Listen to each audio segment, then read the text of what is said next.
सुर में गाना सीखिए पाधानीसा ऐप के साथ। AI powered personal music teacher from Saregama.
पीड़ी बदली बिजली चमके मेघ घटा घन घोर छिजी आज मेघ घटा घन घोर छिजी आज रंगीली गण घोर छिजी रे सावलिया मारे आज रंगीली गण घोर छिजी।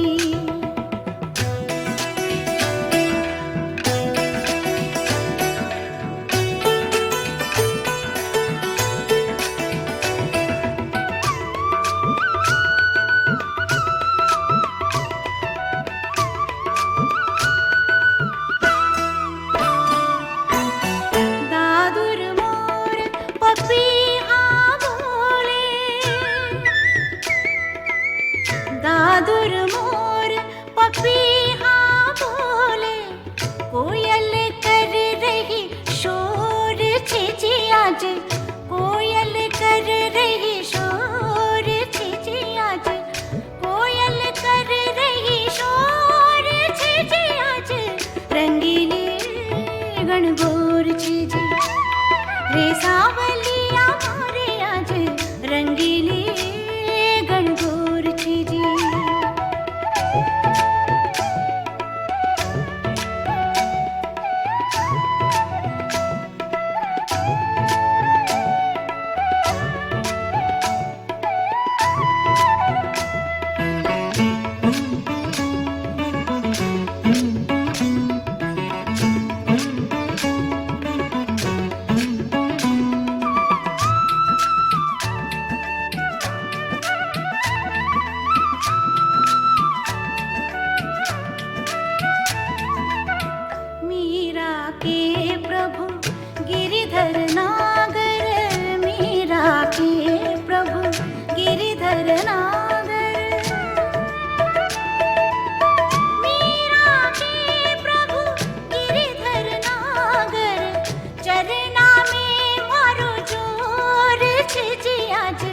चरना में मारो जोर छिजी आज चरना में मारो जोर छिजी आज रंगीली गण घोर छिजी काली पीली बदली बिजली चमके मेघ घटा घन घोर छिजी आज मेघ घटा घन घोर छिजी आज रंगीली गण घोर छिजी रे सावलिया मारे आज रंगीली गण घोर छिजी रे सावलिया मारे आज रंगीली गण घोर छिजी।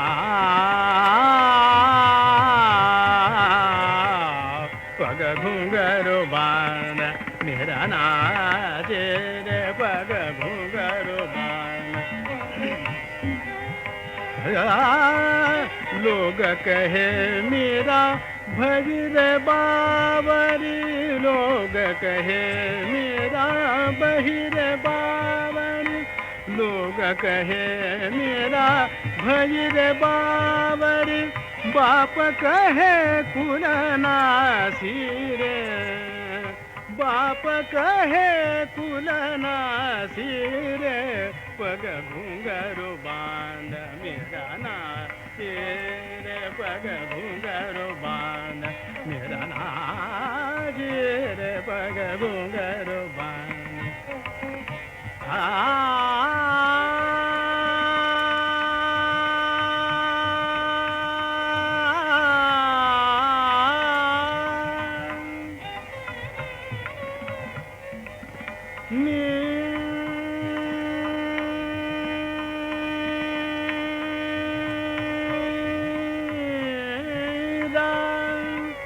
नाच रे, पग घुंघरू बांध बांध मेरा नाच रे, पग घुंघरू बांध मेरा नाच रे, पग घुंघरू बांध मेरा नाच रे।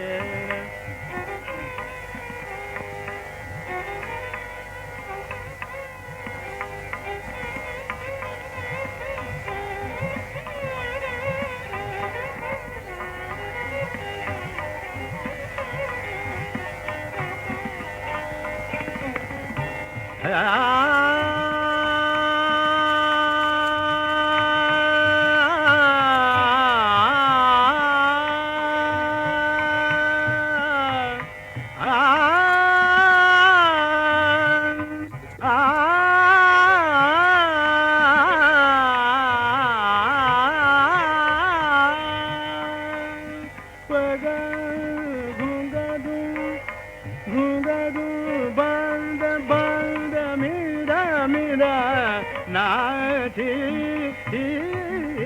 रे, नाची रे, नाची रे, पग घुंघरू बांध मेरा नाची रे, पग घुंघरू बांध मेरा नाची रे, पग घुंघरू बांध मेरा नाची रे।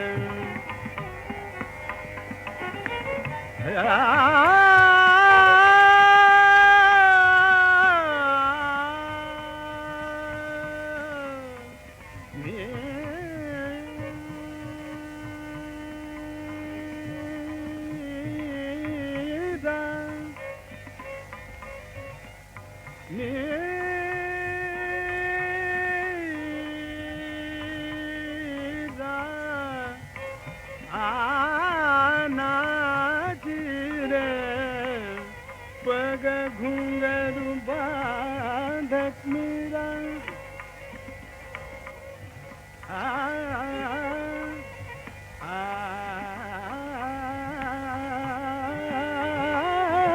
मेरा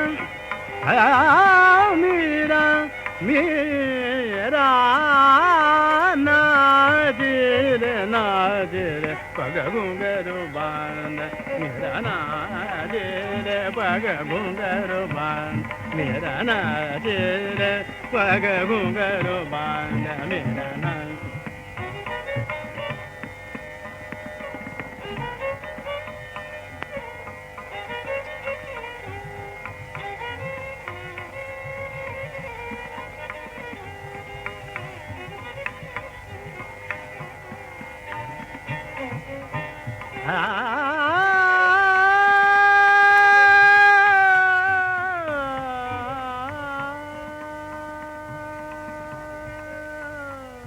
पग घुंघरू बांध पग घुंघरू बांध पग घुंघरू बांध बांध बांध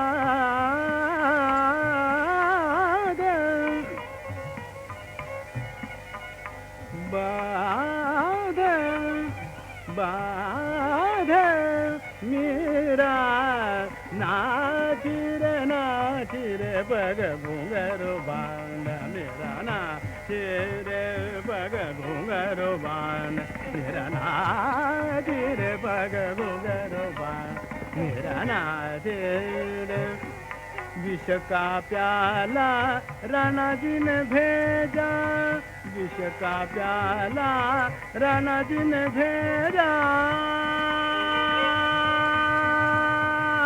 भेजा भेजा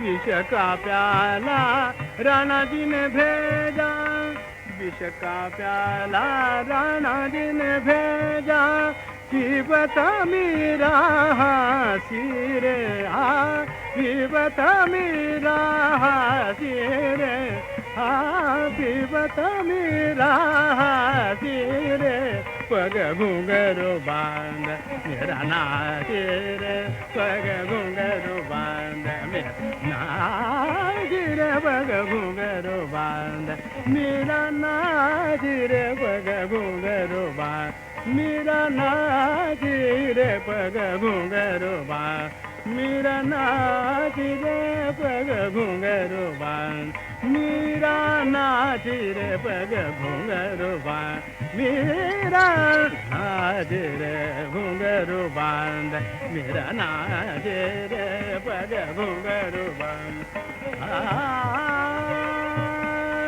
पग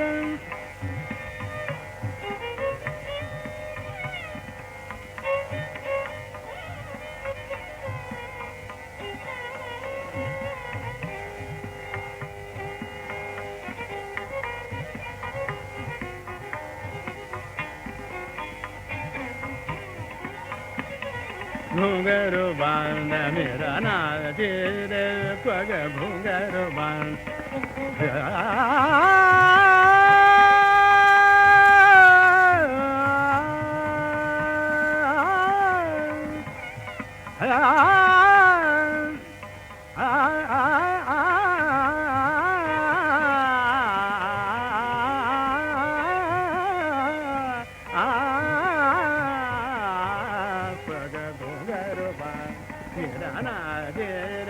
पग घुंघरू बांध मेरा नाचिरे पग घुंघरू बांध मेरा नाचिरे पग घुंघरू बांध मेरा नाचिरे पग घुंघरू बांध मेरा नाचिरे मैं तो अपनी नारायण की मैं तो अपनी नारायण की मैं तो अपनी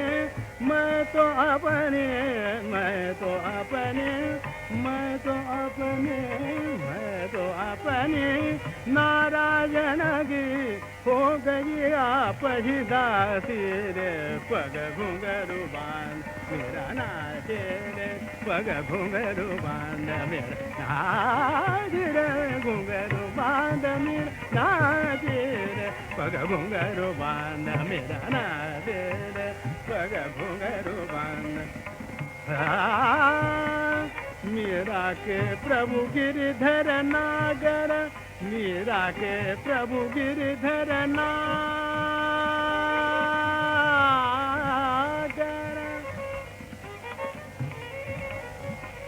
नागर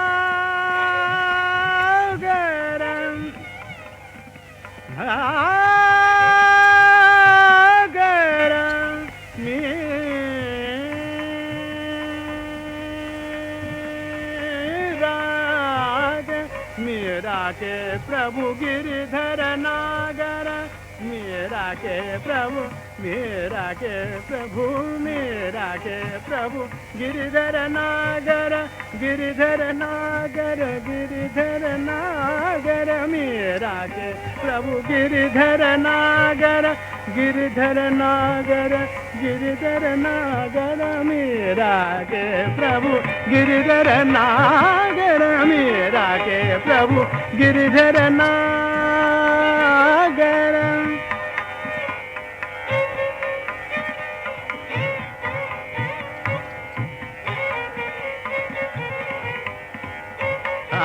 मीरा के प्रभु गिरिधर नागर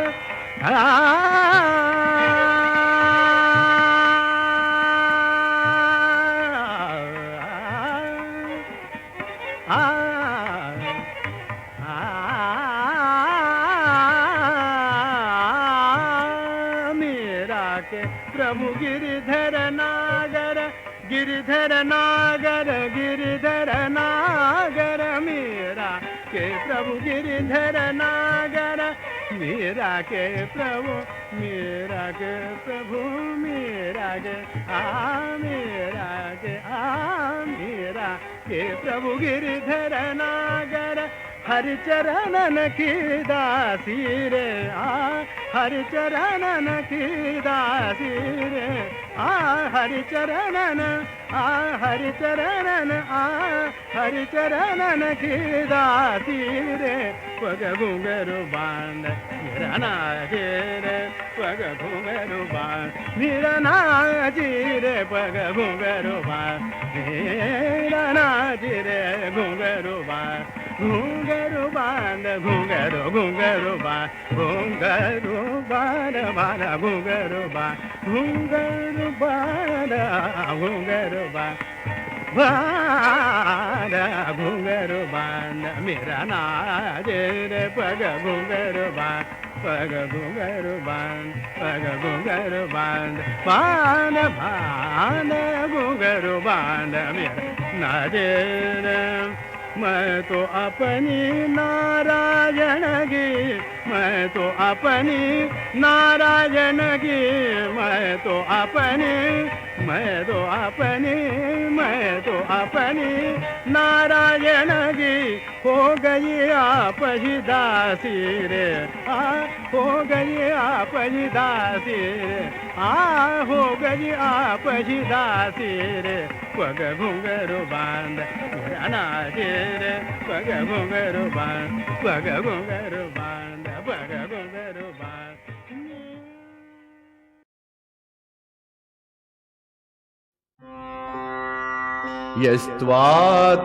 यस्त्वात्मरतिरेव स्यात् आत्मतृप्तश्च मानवः आत्मन्येव च सन्तुष्टः तस्य कार्यं न विद्यते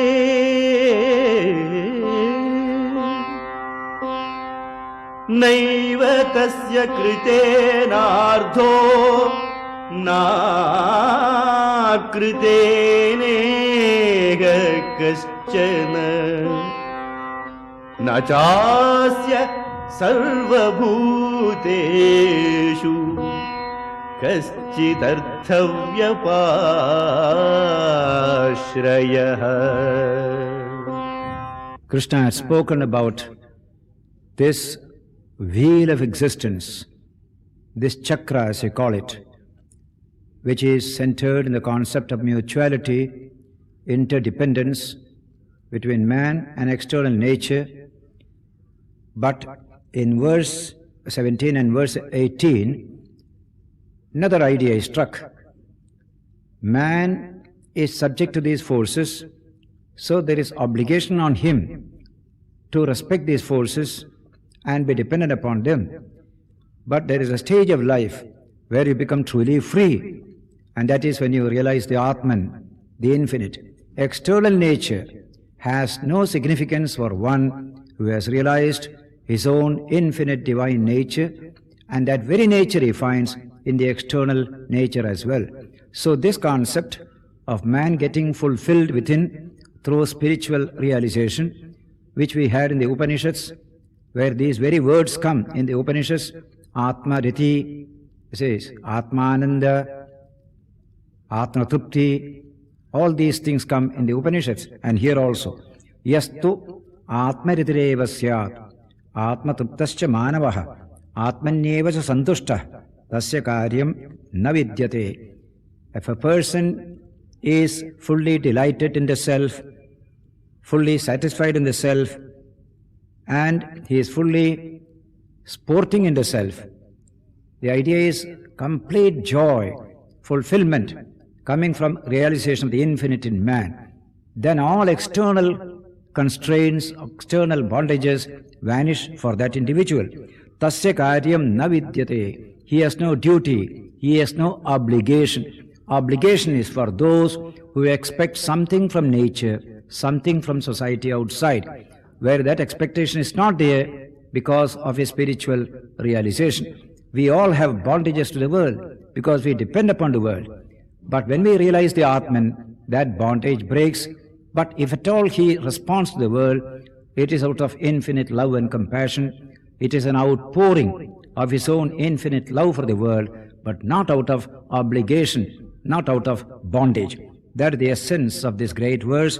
Yastu atmaritireva syat atmatruptascha manavaha atmanyeva cha santushta tasya karyam na vidyate. Similarly, naiva tasya kritenartho na kriteneha kaschana na chasya sarvabhuteshu kaschid arthavyapashrayah.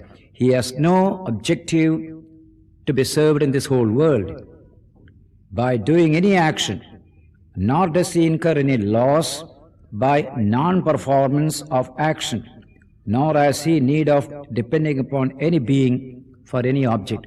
That is a sign of complete fulfillment. When we are fulfilled, we don't depend upon anything else. As we say in limited areas of life, when the stomach is full, somebody brings food, I don't need it, I have no interest in it. Here there is a complete fulfillment arising from spiritual realization, which immediately snaps all dependence on external factors like pleasure, comfort, praise, name, fame. None of these stimulants, which are essential in our state of imperfection, have any meaning when man attains freedom, spiritual strength, coming from spiritual realization. So these two verses deal with a human being who has gone beyond these dualities, who has realized the Atman, who has become full. Such persons do not depend upon anything outside. A Jesus or a Buddha or a Sri Ramakrishna, they don't depend upon anything outside. They give to the world outside from the fullness of their heart. Is an outpouring, as it were. In our case, it is a contractual obligation. Just like we say in our social visits, you visit a friend, he must visit you in return. He needs your friendship, you need his friendship, so we have mutuality. Perfectly natural in life, in society. But when you achieve the spiritual development and fulfillment, then you will still visit people, not because of any obligation, but because of the outpouring of your heart in love for that individual or those groups concerned. That's the importance of these two verses. Man at the level of duty and obligation. Man beyond the level of duty and obligation, man must rise to that higher level to achieve true freedom. Freedom from social constraint is as much necessary. In fact, the message of this freedom is relevant today when much of civilization has become a tyranny of various obligations from which you hardly gain any benefit, just like social visits is described today by several people as killing somebody's time for nothing. This is what is happening due to too much of the tyranny of society. We can be free from this tyranny by realizing our own infinite divine nature. That is what is emphasized in these two verses 17 and 18. तस्मादसक्तः सततं कार्यं कर्म समाचर असक्तो ह्याचरन् कर्म परमाप्नोति पूरुषः कर्मणैव हि संसिद्धिम् आस्थिता जनकादयः लोकसंग्रहमेवापि सम्पश्यन् कर्तुमर्हसि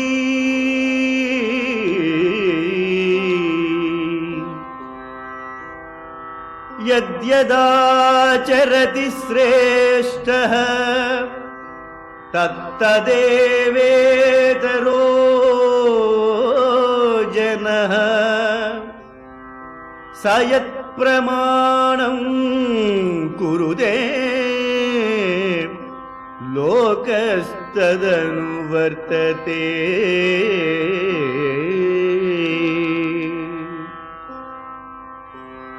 न मे पार्थास्ति कर्तव्यम् त्रिषु लोकेषु किञ्चन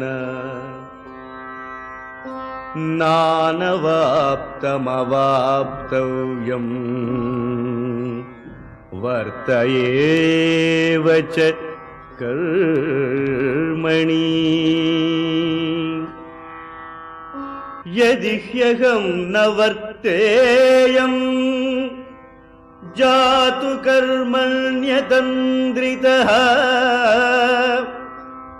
मम वर्त्मानुवर्तन्ते मनुष्याः पार्थ सर्वशः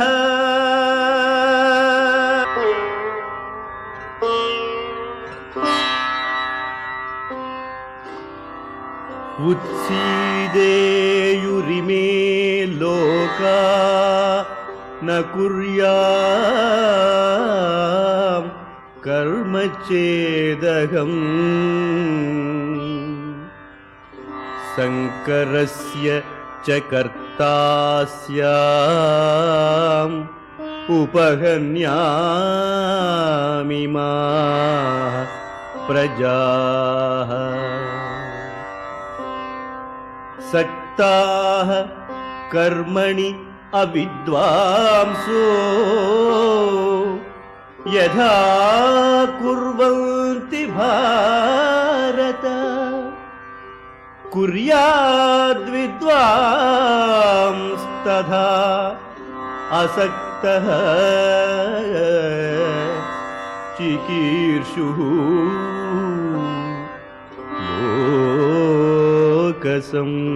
लोकसंग्रहम् न बुद्धिभेदं जनयेदज्ञानाम्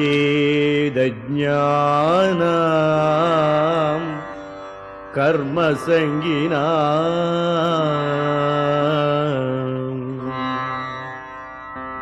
योजयेत् सर्वकर्माणि विद्वान् युक्तः समाचरन्.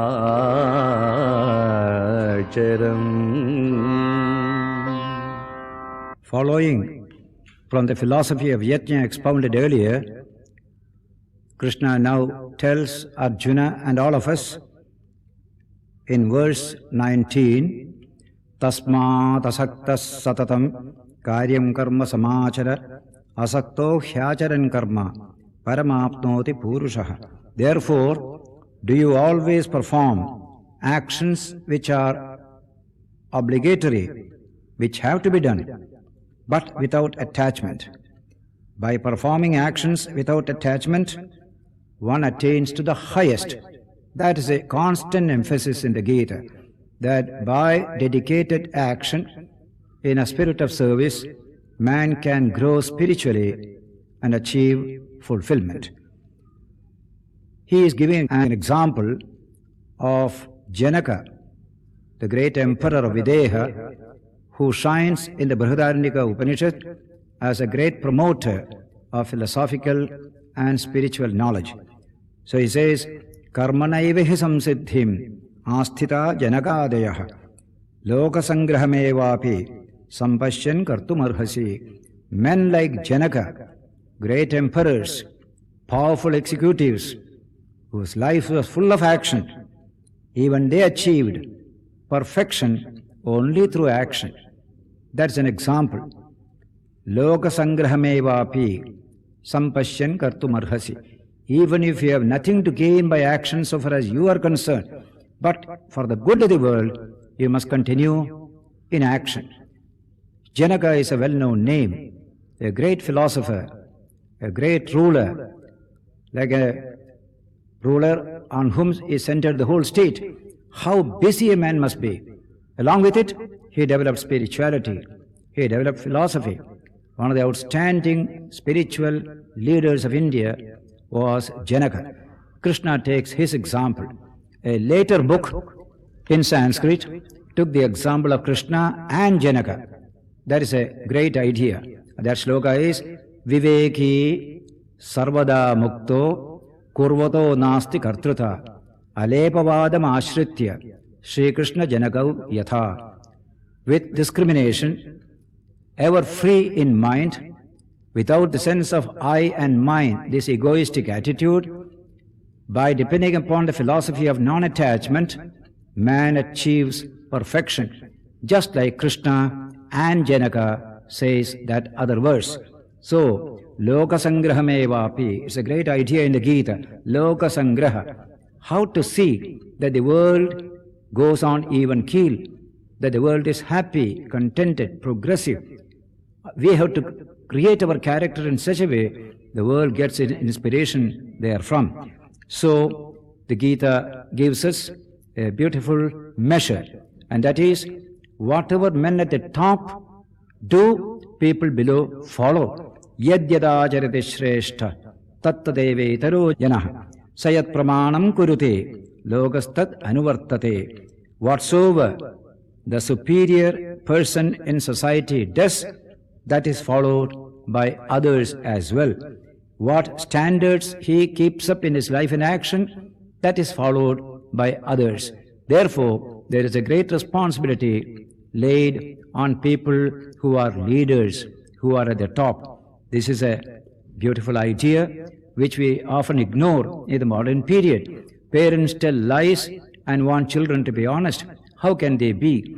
Legislators fight and quarrel, and they want the people to be peaceful and steady. How can that be? Krishna says in the Gita, whatever standards people at the top make and keep, that will be followed by others.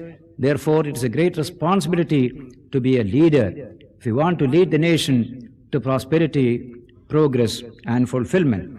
Then Krishna takes his own example, that he is working very hard, though he has nothing to gain by himself. Name parthasti kartavyam trishu lokeshu kinchana nanavaptam avaptavyam varta evacha karmani. I have, O son of Pritha, no duty, no obligation, nothing that I have not gained, and nothing that I have yet to gain in the three worlds, and yet I continue in action. In the Mahabharata, Krishna is presented as the most active person in the whole book. And what is his action for? He has nothing to gain, he is ever free, ever fulfilled, but he works for the good of all. How to bring peace, prosperity, welfare to the world at large. That was the only motivation behind Sri Krishna's incessant action. The Mahabharata describes his constant tours around India, from Dwarka to Delhi, through the Rajasthan desert, how many times he has gone on purposes of state and statesmanship.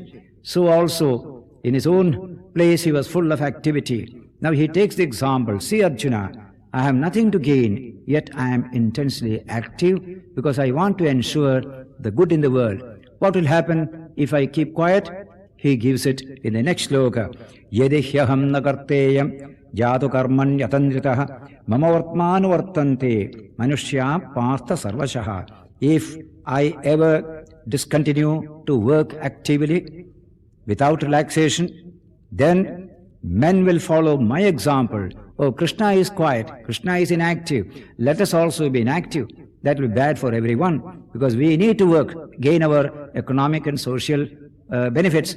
But we follow the example of Krishna. He keeps quiet, and so we also keep quiet, and we suffer in consequence. So he says, people follow my example, therefore I must keep a high example of philanthropic efficiency, as I quoted from Herbert Spencer earlier. Krishna's life was full of philanthropic efficiency. Utsideyurime loka na kuryam karma chedaham sankarasya cha kartasyam upahanyami ma prajaha. If I do not work actively in this world, all these worlds will perish. I should be the cause of the destruction of social harmony, and I should ruin these people in the world. Example means so much. Between instruction and example, example is more powerful than instruction. Krishna teaches the Gita, but he lived the Gita. That's why his teaching is so profound. If he had been sitting in a forest or in a cave, gave a great advice like the Gita, we would have still respected the advice, but we won't be inspired by Krishna's example. He kept quiet, asked us to work. Today we cannot say so. He asked us to work. He worked. As an example, he showed us that work is better than non-work. That's why Krishna brings this example to illustrate the strength and the cogency of his teaching. Then how to work? That is put in the next verse, verse 25. Sakta karmanya vidvamso yatha kurvanti bharata kuryat vidvan tadha saktaha chikirshur loka sangraham. When we are full of attachment, selfish desires, we work very hard. How hard people work to earn money, to enjoy the good things of life. Tremendous zest they put forth to work. We shall have the same zest, the same energy, but the motivation will be different. What is that motivation? He says, Chishkirshul Loka Sangraham, for the good of the world. That is the difference between the two. Work is the same, zest is the same, motivation is different. Because I am attached to myself, I work hard. Because I am not attached to myself, I work hard. How? I have got attachment to the world, to the people, their welfare. This kind of self-transcending action, self-transcending motivation is what is commended as yoga in the Gita. That is why he says, Na buddhi bedam janayet ajnanam karmasanginam joshayet sarvakarmani vidwan yuktas samacharan. People have to work to make both ends meet. There is a poor man, he has to work hard to make both ends meet. Similarly, millions of people have to work all the time. Now we unsettle their minds by showing an example of inaction, and that makes them suffer. Therefore, that should not be. One should not unsettle the understanding of the ignorant people who are deeply attached to action and the results of action. The wise should steadily act, and through such acting, engage other people also in action. That is the importance of example in society. Mimetic or imitative tendency is strong in society. Amanitvam adambhitvam ahimsa kshantirarjvavam acharyopasanam shaucham स्थैर्यमात्मा विनिग्रह। इस श्लोक में कृष्ण क्षेत्रज्ञ के बारे में बता रहे हैं कि क्या होता है क्षेत्रज्ञ, जो क्षेत्र के तत्व को समझता है, यानी कि श्रेष्ठता के अभिमान का अभाव, घमंड का अभाव, किसी भी प्राणी को किसी भी प्रकार से न सताना, क्षमा करने का भाव, मन और बोलने में सादगी, श्रद्धा और भक्ति के साथ गुरु की सेवा, बाहर भीतर की शुद्धि, यानी कि खाना पीना और जीवन भी शुद्ध और अंदर का मन भी शुद्ध। इन सब के साथ में अंतःकरण की स्थिरता भी, यानी कि स्टिलनेस ऑफ द माइंड क्षेत्रज्ञ होता है। दोस्तों, अपने को, अपनी आत्मा को, अपने अस्तित्व को जानना और उसे आचरण में लाना ही क्षेत्रज्ञ कहलाता है। अप्रकाशो प्रवृत्तिश्च प्रमादो मोह एव च तमस्येतानि जायन्ते विवृद्धे कुरु नंदन। जब कोई हाथ पर हाथ रख बैठे रहने में ही आनंद पाता है, अपने अज्ञान में खुश रहता है, पागलपन की हालत में आ जाता है, या किसी भी मोह की वजह से अपना काम करना छोड़ देता है, तो इसका अर्थ है उसमें तमोगुण बढ़ रहा है। तमोगुण को अत्यंत अविवेक कहा जाता है। विवेक यानी कि सही गलत के बीच में चुनाव करने की क्षमता।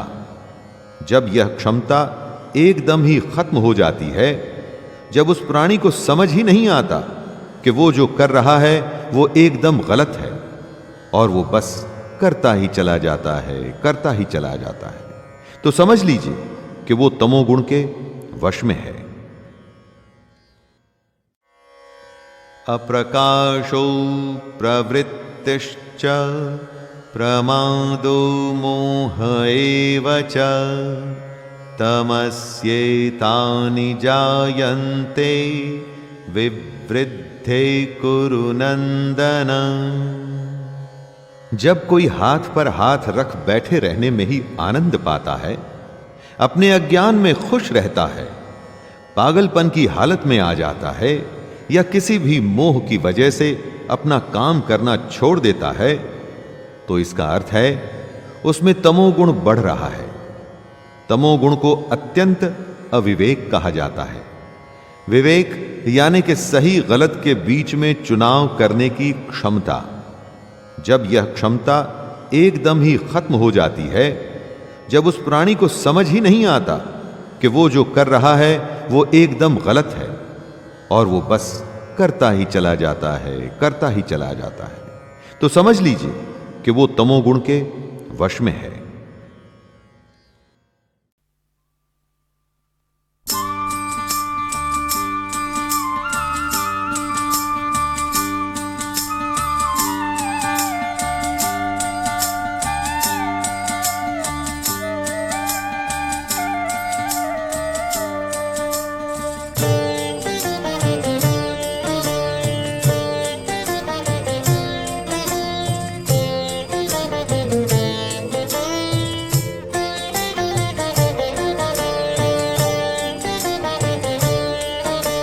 तन और मन अर्पण सब प्रीत के बंधन में, किया तन और मन अर्पण सब प्रीत के बंधन में। रंगली मीरा ने आज चुनरिया गिरधर के रंग में, किया तन और मन अर्पण सब प्रीत के बंधन में। रंगली मीरा ने आज चुनरिया गिरधर के रंग में।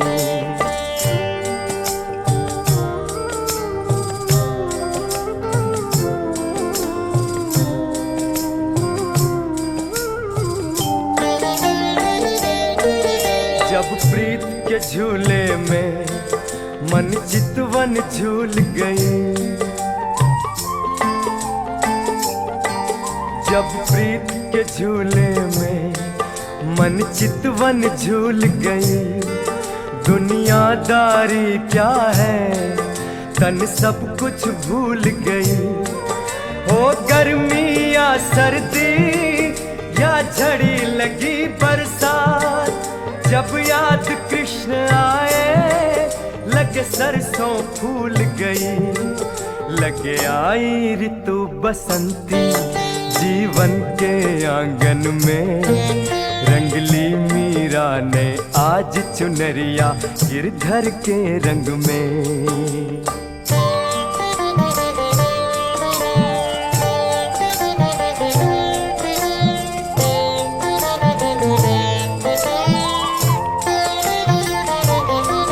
है चारों तरफ मेला मन फिर भी अकेला है चारों तरफ मेला मन फिर भी अकेला है। कोई सुखी दुखी कोई ये कैसा झमेला है। मन रह रह के मेरा लगता घबराया है। आजा मेरे मोहन मिलने की बेला है। देखूं मैं नजर भर के इस बार तो सावन में। रंगली मीरा ने आज चुनरिया गिरधर के रंग में।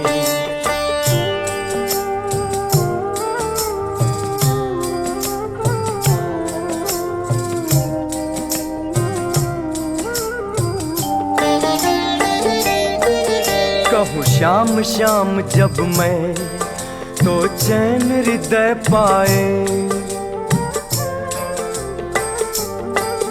कहूँ श्याम श्याम जब मैं तो चैन हृदय पाए। है श्याम तो राधे का जग ऐसा समझाए, मेरा कोई नहीं भगवन अब तो इस जीवन में, करते जा तू कोई वो मेरा हो जाए।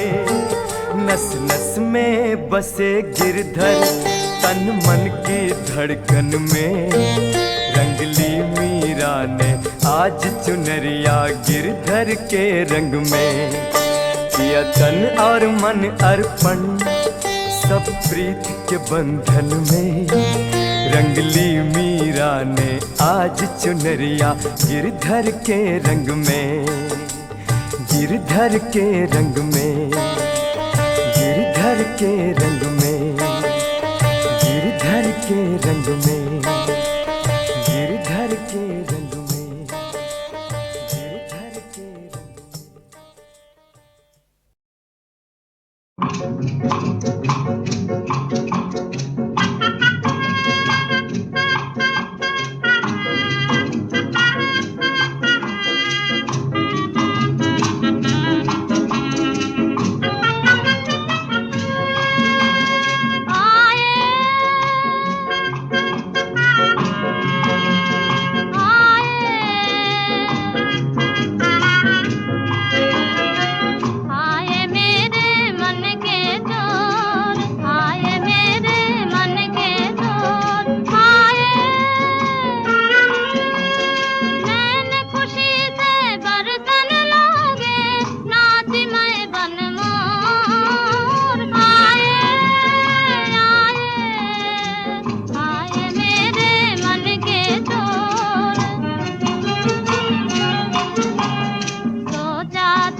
परन गयो नंदलाल, परन गयो नंदलाल, माई मने सुपने में, माई मने सुपने में, परन गयो नंदलाल, परन गयो नंदलाल, माई मने सुपने में। सर पर मुकुट अधर धरो मुरली, सर पर मुकुट अधर धरो मुरली, गल जंती माल, इंद्र बदस श्याम पधरे संगिए सब भाल, परन गयो नंदलाल, परन गयो नंदलाल, माई मने सुपने में।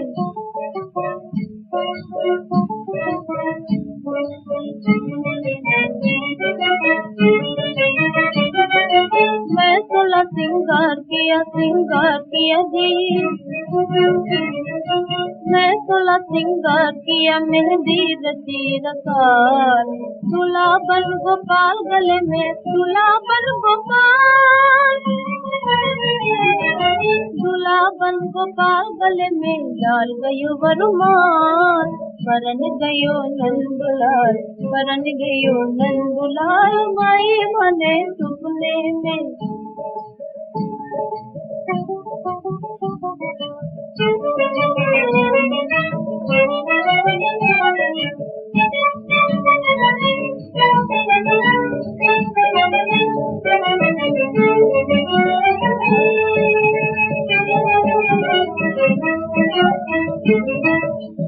मीरा को मोहन मिलिया जी, मीरा को मोहन मिलिया जी, पूर्व जन्म के भाग, पूर्व जन्म के भाग, सपने में माने परन गया जी, सपने में माने परन गया जी, हो गया अमर स्वभाव, जन्म जन्म के भाग है जाके, जन्म जन्म के भाग है जाके, ताके गिरधर लाल, ताके गिरधर लाल, निरख निरख मन मोहिनी मूरत, निरख निरख मन मोहिनी मूरत, मीरा भई निहार, परन गयो नंदलाल, परन गयो नंदलाल, माई मने सुपने में, माई मने सुपने में, परन गयो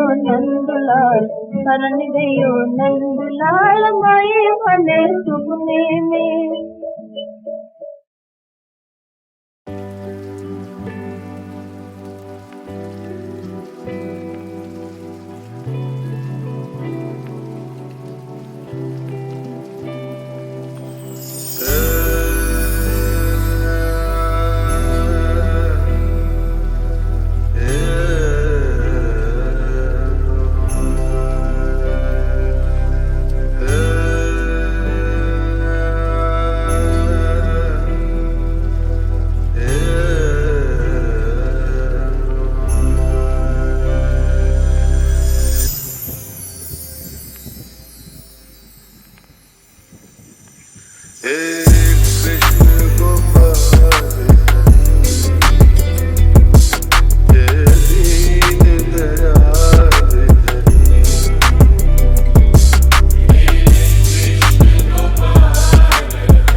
रथ के रणभूमि में और कर्म योग के मर्म बताए।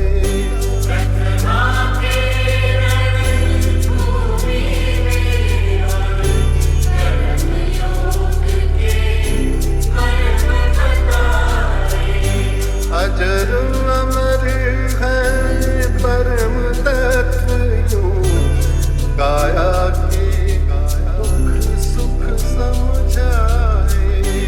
अजर अमर है परम तत्व यूं काया की दुख सुख समझाए। सखा सारथी शरणागत के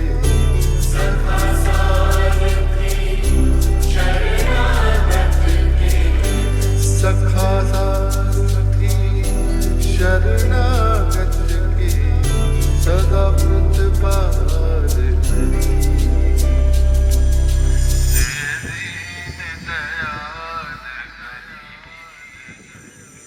हे कृष्ण गोपाल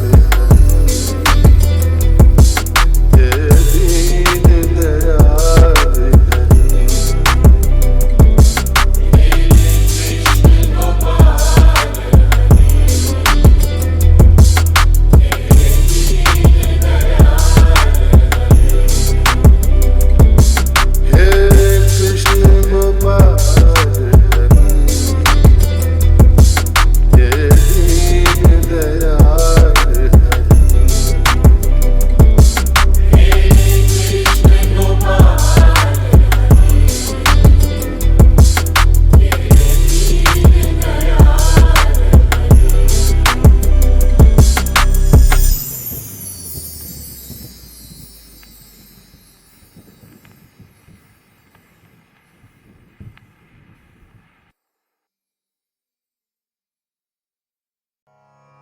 कच्चिन्नो भयविभ्रष्टश्छिन्ना भ्रमिव नश्यति अप्रतिष्ठो महाबाहो विमूढ़ो ब्रह्मणः पथे।